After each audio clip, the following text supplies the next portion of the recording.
Hello guys, എന്തൊക്കെയുണ്ട് എല്ലാവരും വിശേഷം? ഞാൻ ഇന്ന് first time in my life ഞാൻ മുടി കളർ ചെയ്യാൻ പോവാണ്. എനിക്ക് തന്നെ ആലോചിച്ചിട്ട് ചിരി വരുന്നുണ്ട് ഞാൻ കളർ ചെയ്തല്ലോ എന്ന് ആലോചിച്ചിട്ട്. കാരണം എൻ്റെ ഈ പൂച്ചവാല് പോലത്തെ മുടിയിൽ, പൂച്ചവാലല്ല പൂച്ചപ്പൂട പോലത്തെ മുടിയിൽ ഞാൻ എന്ത് ധൈര്യത്തിലാണ് ഞാൻ കളർ ചെയ്തതെന്ന് എനിക്ക് മനസ്സിലായിട്ടില്ല.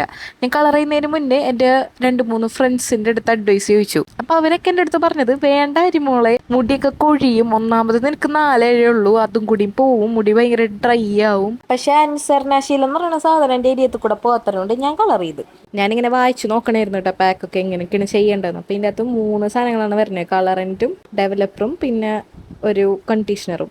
ഇത് ശരിക്കും ഡൈ പോലെയാണ്, ചെറിയൊരു ഷെയ്ഡ് ഉള്ളൂ. അത് വെയിലത്തിറങ്ങുമ്പോൾ ലൈറ്റ് അടിക്കുമ്പോൾ അങ്ങനെയാണ്. ഞാൻ മേടിച്ച ഷെയ്ഡ് ബർഗണ്ടിയാണ്, ഗാർണിയറിന്റെ ബർഗണ്ടി. ഇതെല്ലാവർക്കും അറിയായിരിക്കും, എന്നാലും ഞാൻ ഒന്നുകൂടെ പറയാം. ആദ്യം കളറൻറ്റും ഡെവലപ്പറും കൂടി ഈക്വൽ എമൗണ്ട് എടുത്തിട്ട് മിക്സ് ചെയ്യുക. എന്നിട്ടത് നമ്മുടെ തലയല്ല സോറി, ഹെയറിൽ നല്ലോണം തേച്ച് പിടിപ്പിച്ച് ഒരു 1/4 മണിക്കൂർ മാരിനേറ്റ് ചെയ്തതിന് ശേഷം കഴുകിക്കളയുക. എന്നിട്ട് കണ്ടീഷണർ ഉപയോഗിച്ച് ഹെയർ വാഷ് ചെയ്യുക. അപ്പോൾ നല്ലൊരു കളറാവും എന്നാണ് പറഞ്ഞത്. പക്ഷെ എനിക്ക് അപ്പം തന്നെ കളറൊന്നും കിട്ടിയില്ല. പിന്നെ വെയിലത്തിറങ്ങിയപ്പോഴാണ് മനസ്സിലായത്, ഇത് ലൈറ്റ് അടിക്കുമ്പോൾ തിളങ്ങണാണല്ലേ. അതാണ് ഞാൻ ആദ്യമേ ലൈറ്റ് അടിക്കുമ്പോൾ മാത്രം കളർ വരുന്നതെന്ന് പറഞ്ഞു വെച്ചത്. വീഡിയോയിൽ കാണുന്ന പോലെ കേട്ടോ, ശരിക്കും അവിടെ ഇവിടെ കേട്ട് ചെറിയൊരു ബർഗണ്ടിയൊക്കെ കാണാനുണ്ട് ശരിക്കും നേരിട്ട് കാണുമ്പോൾ, അല്ലാണ്ടൊന്നുമില്ല. അപ്പം അത്രയുള്ളൂ ഗൈസ്.